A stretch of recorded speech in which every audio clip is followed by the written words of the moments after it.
Hello students. So I'm going to show you how we're going to use Jamboard to complete this week's assignment. This will actually be pretty fun. It's going to involve drawing and adding text through Jamboard, clicking and dragging graphics as well. I don't know how much experience you have with Jamboard. I'm sure some of you have some experience, but either way, I'm going to help you with this. And then I will go on to explain what to do when you're done with your Jamboard slide. So, first of all, hopefully you were able to click the Jamboard link in Google Classroom, which should have led you to this slide here. When you get here, you're going to see there's a space for your name. So what you want to do is click the text box, and you want to click where it says name, and you want to write your name. Okay? Then click off when you're done. If you're happy with the way it looks, leave it alone. If you need to move it, simply click the select tool in the toolbar and position it where you need to go. So once again, you're clicking the text box tool, and then you're clicking where it says name, you're typing your name, and then you're clicking the select tool to position it where you want it to go. Okay, pretty simple. Now, let's look at the first two directions here.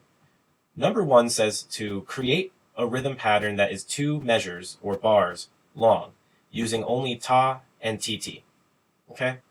And number 2 says underneath each note, type the number of beats that note equals. Hopefully yesterday you watched the video that I sent you. It gave you a brief introduction of rhythm patterns and how they fit into measures. So first of all, what is a measure? A measure is the area between measure lines. Sometimes they're called bar lines. Here is a bar line or a measure line right here. Okay? So now the space in between the measure line is the measure. Okay? So this whole area right here is a measure. When you were in 3rd grade, I used to call them boxes. Okay? But they are actually called measures or bars. Here we have a space in between these 2 measure lines. Here's one measure line, and here's another measure line. And this happens to be a double measure line, or a double bar line.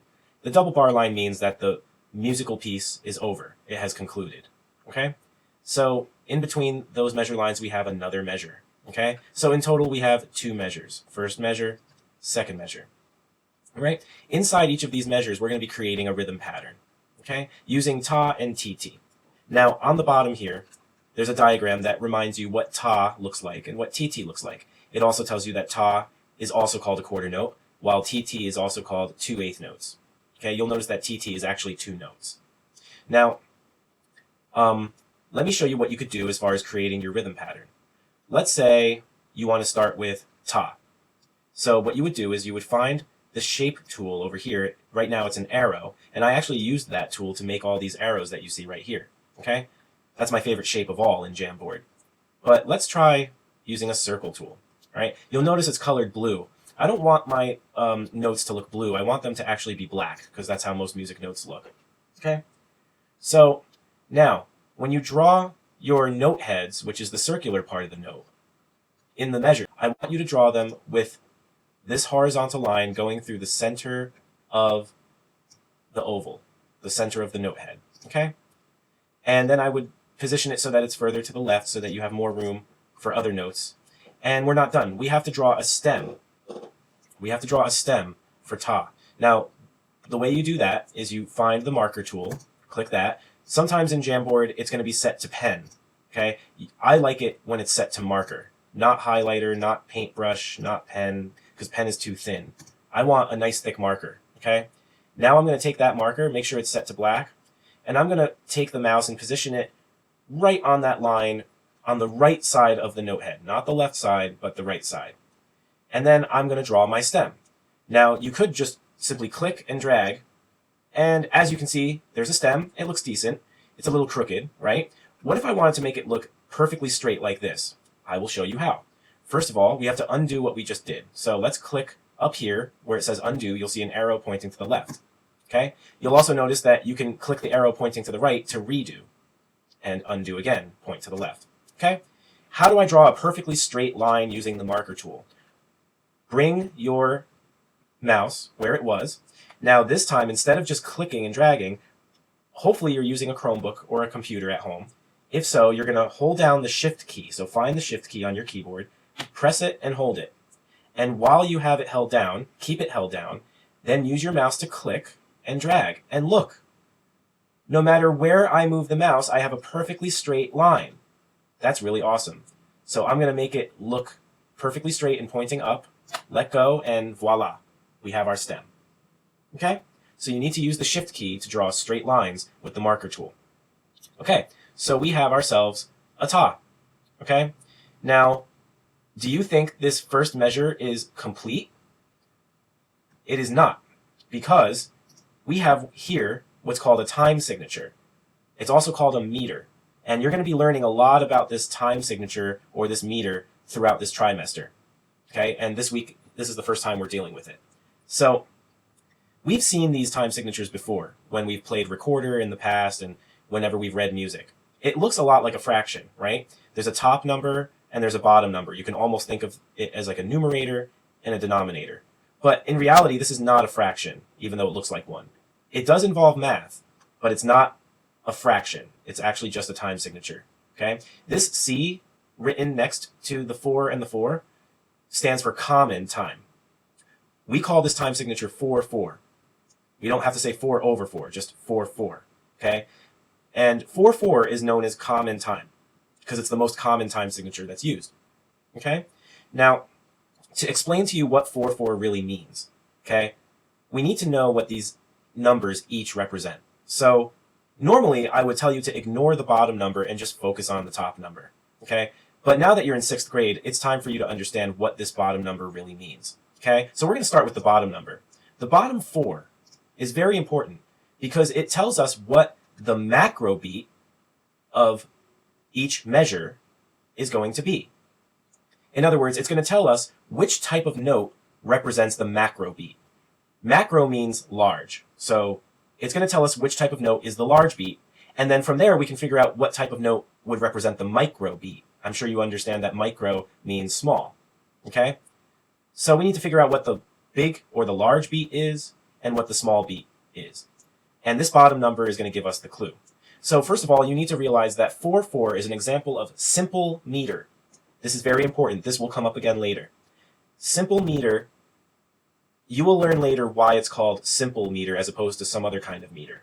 But all you need to know right now is when you're dealing with a simple meter like 4-4, the bottom number always tells you what the macro beat is going to be, which type of note represents the macro beat. So this bottom number is a 4. All right? Now, in order to know what the macro beat is going to be, we need to take that 4 and make it into a denominator of a fraction which has a numerator of 1. Okay? So what I did was I took this bottom number, which is a 4, and I made it into a denominator of a fraction, and then I added a 1 as the numerator.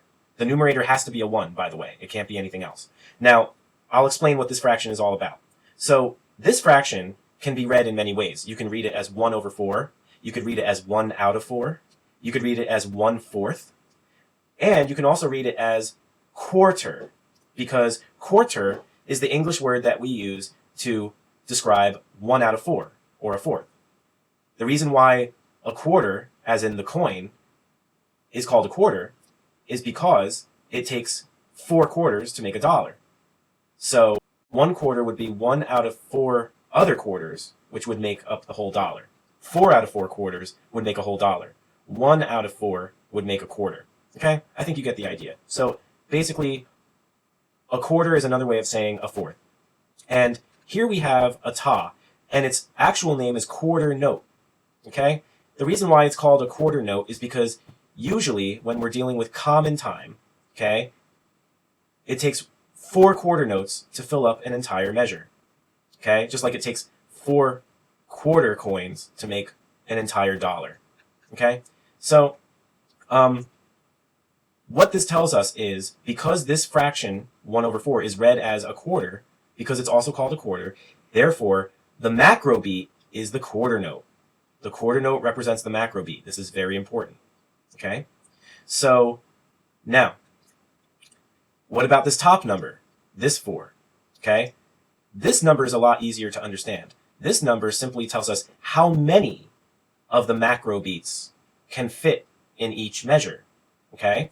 So we know the macro beat is definitely a quarter note. Okay? So that means this top number 4 is telling us that we can fit up to 4 quarter notes worth of rhythm into each measure. That doesn't necessarily mean there's only going to be 4 notes at all. Okay, it just means that we can fit 4 macro beats in the measure. And since ta, or a quarter note, is the macro beat in this case, that would mean that we could fit up to 4 quarter notes or 4 tas in this first measure. Okay, so why don't we make it easy on ourselves and let's actually draw these remaining tas. So unfortunately, there's no way to copy and paste this entire note, but what we can do is use our arrow tool to select the note head that we drew before.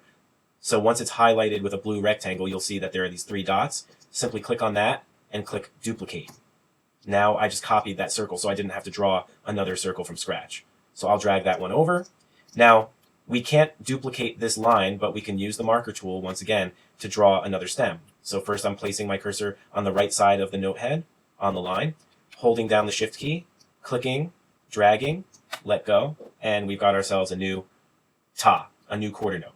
So far we have 2 quarter notes in this measure. Is the measure complete? Actually, it's not, okay?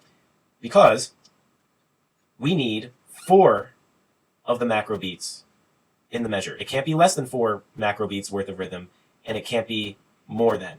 Can't be less than, can't be more than. It has to be exactly worth 4 macro beats. So to check this, we're going to kind of skip around a little bit. Let's go to number 2. It says underneath each note, type the number of beats. So to type, you want to use the text box tool. All right, how many beats is ta? Okay, you've learned in the past, since kindergarten, that ta is 1 beat. Okay, now I don't want that one to be that big, so I'm going to change the style from subtitle to normal. Okay, I could even make it a caption size if I want to make it extra small, but normal's good enough. Okay, and I'm going to drag that over. And now, this is the same exact note, therefore it's also 1 beat. So instead of typing another one, I'm just going to simply select it, click the 3 dots, duplicate, drag, drop. Okay, that was much quicker. All right, now, what's 1 plus 1? Everybody, together, please. 2! Yay, that was easy. Now, does 2 match the number 4 up here? No, it does not. So we need 2 more beats to match up with the number 4. So that means we would have to draw 2 more tas. All right, so I'm going to select my circle, duplicate it 2 more times, drag these 2 new circles over here, keep them on the line, select my marker tool, and draw 2 more stems while holding the shift key down. I'm going pretty fast. You don't have to go as fast as me, okay? But that's how you do it. And then I'm going to take my arrow tool, select the number 1, duplicate it 2 more times, click and drag and drop, click, drag, and drop.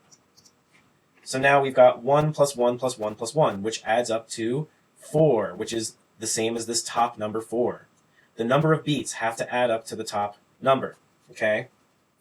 So let's quickly review what we just went over, okay? So we figured out that ta, or a quarter note, is the macro beat of this time signature, or this common time meter, because if you take the bottom number and you make it into a denominator of a fraction, and then you make the numerator of that fraction 1, you get 1 over 4, which is the same as quarter. And that leads us to believe that the quarter note, or ta, which is its nickname, is the macro beat. Okay? And the top number 4 tells us how many macro beats can fit in that measure. Ta is the macro beat, so we can fit 4 of those macro beats, 4 tas, into the measure. Okay? All right. So now, we need to move along and do our second measure. Okay? Now, the directions say to use ta and tt. Okay? So we can't just use ta. We have to experiment with tt. All right? So how do you draw a tt? Simple. You have to make a circle. So once again, you can duplicate this circle, or if you're feeling like using the circle tool, you can use that to draw another note head. Okay? And tt is made of 2 note heads, so we actually have to duplicate so that we have a second note head. And they're pretty close together. Okay? Now this is a little more involved with the marker tool.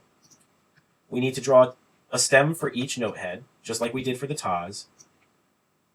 but these are not tas. These are going to be t's. And we're going to connect them with a horizontal line called a beam. And when you're drawing this horizontal beam, you should hold down the shift key as well to keep it nice and straight. Okay, there's my beam. So now I just drew a TT. Okay, so we need to know how many TTs, or more or less how many T's, can fit inside this second measure. Okay, so we need to know how many beats they are. Now TT is 2 notes. Number 2 says underneath each note, type the number of beats. So we can't just write the number of beats that T and T add up to. We have to write the number of beats of each note, which is represented by a note head. So I'm going to click the text box and click underneath the first T here, this circle, and type the number of beats that it has, or that it equals. So wait a minute, do you know how many beats a single T equals? I think you're familiar with the idea that TT as a whole is equal to 1 beat, just like ta adds up to 1 beat. But the thing is, each individual T is not 1 beat, so we need to figure out what that is, okay? So it says down here, TT is also called 2 eighth notes. So these are eighth notes, all right? Now, if you're pretty good with math, you'll know that an eighth, which is read as 1/8, okay? An eighth is twice as small as a quarter or a fourth, okay? Another way of saying that is an eighth is half the size of a quarter. So that means this single eighth note would be half the amount of beats as a quarter note. We know that a quarter note is 1 beat, so what's half of that? What's half of 1? Well, it's a half. So we would write 1/2, make the font smaller, underneath each single eighth note, or single T. Okay, I use the slash key to make that fraction. You don't have to draw a straight horizontal line like that. Okay. Now another way to type a half is 0.5, right? That's what it looks like in decimal form, but let's keep it in fraction form. Okay, either way it's correct. So this first T is half a beat. This second T, since it's the same exact thing, is also half a beat. So we're just going to duplicate that, and there we go. So now we have 2 notes, 2 eighth notes that are each half a beat long. Okay? So now this is where some students get confused. You might be wondering, wait a minute, if it's called an eighth note, why isn't it an eighth of a beat? Why is it a half of a beat? That's because the eighth note, a single eighth note, takes up an eighth of a measure in common time. So in this case, they call this a quarter note because it takes 4 of them to fill up a whole measure. So one of them would be 1/4 of the measure. Okay? In this case, it takes 8 of these eighth notes to fill up a whole measure. So one of the eighth notes would be 1/8 of that measure. But that doesn't mean that it's 1/8 of a beat. It's actually equal to 1/2 of a beat, because an eighth note is half the value of a quarter note, and a quarter note equals 1 beat, so half of 1 is half. Okay? Don't worry if that's a little confusing. That's a little bit advanced. Okay? You don't need to memorize all that information that I just said. You just need to know how many beats these notes are worth, and whether or not they are macrobeats or microbeats. Okay? Now, what do you think? Do you think T is going to be a macrobeat, just like ta? Probably not. Do you think it's going to be a microbeat? Possibly. I'll tell you how you can find out. So let's look again at this time signature, 4/4, common time. In order to figure out what the microbeat is, or what type of note represents the microbeat, what you need to do is you need to take this bottom number, once again, and make it into the denominator of a fraction, and then give that fraction 1 as its numerator. So now we have 1/4. Let's put that back. Okay? So now we have 1/4, or 1/4. Okay? So we know that that is our macrobeat. Okay? Now to figure out the microbeat, we need to take that fraction that represents the macrobeat, and we need to multiply it by a half. And that's because whenever we're dealing with simple meter, the microbeat is always half the value of the macrobeat. I'll say that again. When you're dealing with simple meter, like 4/4, the microbeat is always half the value of the macrobeat. In this case, the macrobeat is 1/4. How do we find half the value of 1/4? Well, we need to multiply 1/4 by 1/2. Okay? So I'm going to create another fraction here.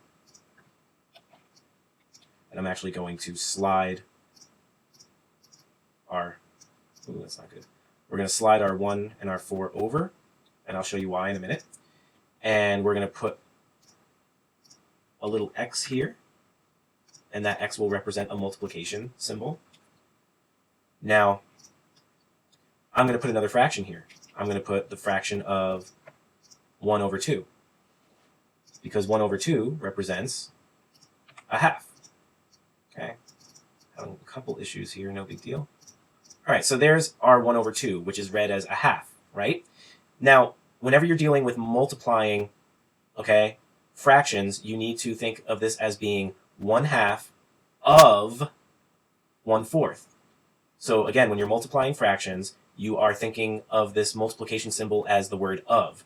Half of a quarter, or 1/2 of 1/4, equals, what does it equal? Think about that for a second. When you're multiplying fractions, you want to multiply the numerators first. 1 times 1 equals 1. And then you multiply the denominators. 2 times 4 equals 8. And that, my friends, is how you just figure out what the microbeat is represented by. So the microbeat is represented by an eighth. In other words, it's represented by a single eighth note. Okay? So that means our microbeat is the eighth note, the T. Okay? Not 2 T's, just the 1 T. Whereas the macrobeat is represented by the 1 Ta. Okay? So, let's think about this. How many microbeats can fit inside a measure of 4/4? Well, this top number tells us how many macrobeats can fit inside a measure of 4/4. And in this case, it's 4 macrobeats. So we know that the microbeat is half of the value of a macrobeat. So that means there's going to be twice as many microbeats inside this measure as there will be macrobeats. So to figure out how many microbeats fit inside a measure of simple meter, you simply multiply this top number of the time signature by 2. 4 times 2 equals 8. So that means a single measure can fit 8 microbeats, 8 eighth notes. Okay? So I'm going to draw 6 more eighth notes. Duplicate.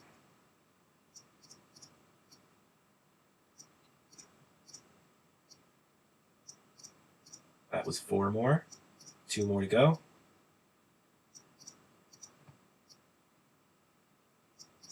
Okay. Now I got to draw my stems.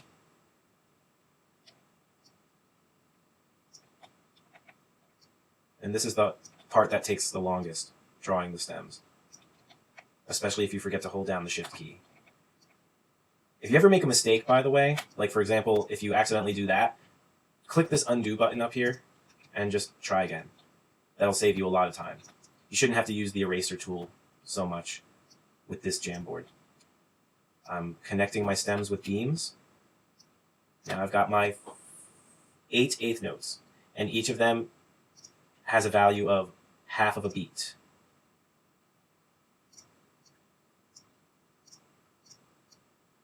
Okay?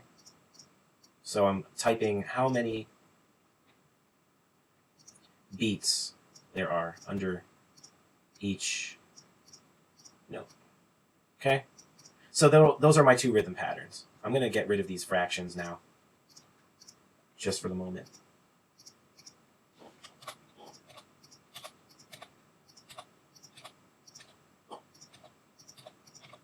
Take my eraser tool, wrong tool, eraser tool, get rid of these lines. Okay, very good. Now, we're not done yet. Number 3 says, in both measures, mark the macrobeats with blue arrows and the microbeats with red arrows. Okay? In both measures. Okay? Let's start with what we know. What do you think the macrobeats are? Obviously, we determined that the quarter note in this case is the macrobeat. So I'm going to mark each macrobeat with a blue arrow. And I drew the arrows for you. So all you have to do is click, drag, and drop. There's our first macrobeat. And let's keep going. There's another macrobeat. There's another macrobeat. There's another macrobeat. 4 macrobeats per measure. Does that make sense with the time signature? You bet. Okay. Now, the microbeats. In this measure, we have a bunch of eighth notes. We know that eighth notes are the microbeats. So I'm going to mark the microbeats with red arrows.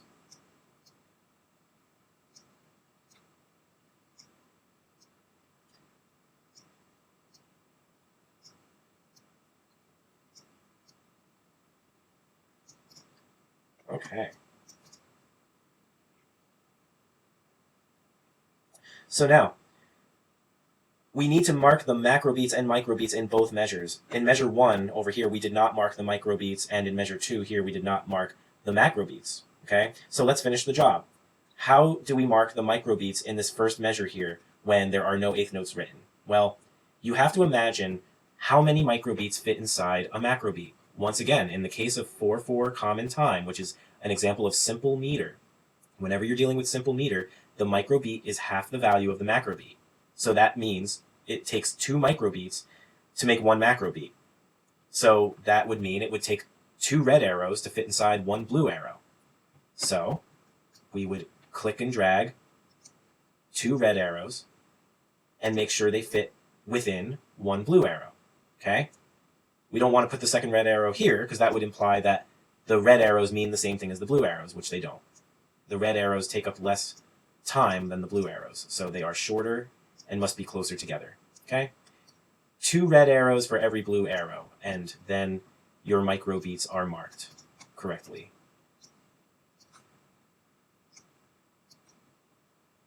Okay?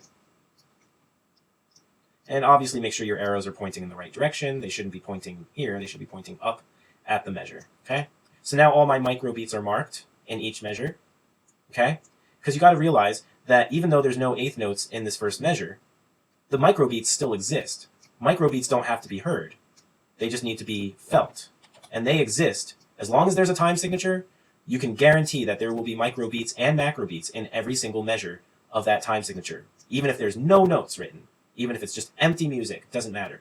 Microbeats and macrobeats will exist in every measure because they are simply a mathematical tool. Okay? In this second measure here, we need to finish marking the macrobeats.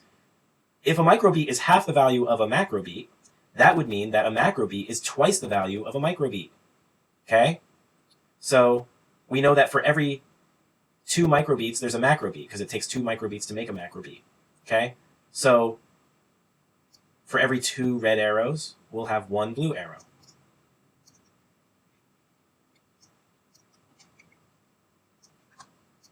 So now each measure has 4 macrobeats. 1, 2, 3, 4. 1, 2, 3, 4. And each measure has 8 microbeats. 1, 2, 3, 4, 5, 6, 7, 8. Okay? And then when you're done, you're going to export this, which I'll explain in a little bit. Now, here's something important you need to know. You are not allowed to use this exact example that I just used. Okay? This was all for your example, just to show you what to do. You need to come up with your own rhythm pattern using ta and tt, but not in the same way that I did. And I also don't want you to flip them around. So don't think, oh, I'll just put the TTs in the first measure and I'll put the tas in the second measure. No, I don't want you to do that. I want you to use your brain and be creative. So I'm going to undo all of that. Click, click, click, click, click. Undo, undo, undo, undo. Okay. And I'm also going to undo all the notes I drew and the numbers I drew. Super undo, super undo. Okay? Now I'm not going to like completely redo the first measure, but I'm just going to show you an example of what would be acceptable for this week's activity on your end.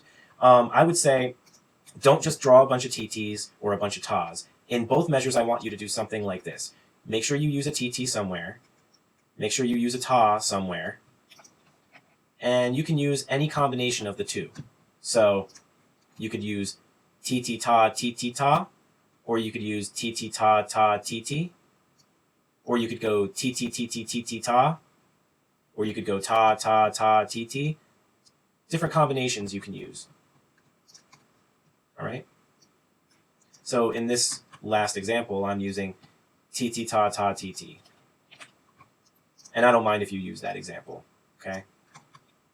But I would like it if you used your own example too. All right? So now we need to check how we would label this measure. So we need to make sure we type the number of beats under every note. How many beats is a ta? We know it's 1. How many beats is the other ta? Still 1. How many beats is a t? It's a half. Because t is half the value of ta. The microbeat is half the value of the macrobeat. So that's how your measure would look if you were to use this pattern. Now, what about the macrobeats and microbeats? Well, we know that the tas are macrobeats, so we would drag the arrows. We would drag the blue arrows above the tas. And we know the microbeats are eighth notes, so we would drag the red arrows under the T's. But then we're not done. We still need to label the rest of the macrobeats because we know there's not only 2 macrobeats in a measure, there's 4 macrobeats in a measure. So I need 2 more blue arrows. So my guess is we would put it there and we would put it there. Okay? 2 microbeats for every macrobeat. 2 red arrows for every blue arrow. Then I would use that logic to finish marking my microbeats. So now I've got 4 macrobeats and 8 microbeats. Okay? And that's what your measures are going to look like. Okay? Now, when you are done marking all of your macrobeats and microbeats, typing all the number of beats under each note, making sure the notes were drawn well, and making sure your name's on top, you're going to export this as an image. Okay? And here's how you do that. You move your arrow, your cursor, up to the 3 dots, click, and Jamboard gives you the option to download as PDF or save as image. Now, since this is only a single frame, I want you to save this as an image. So you're going to click Save Frame as Image. Okay? And that's going to download automatically to your computer. And I'm very certain it's going to be saved to your downloads folder. So make sure you know how to get to your downloads folder for later, because you're going to have to upload this image to Flipgrid. Okay? And now let's move on to our next tutorial on how to upload this image to Flipgrid.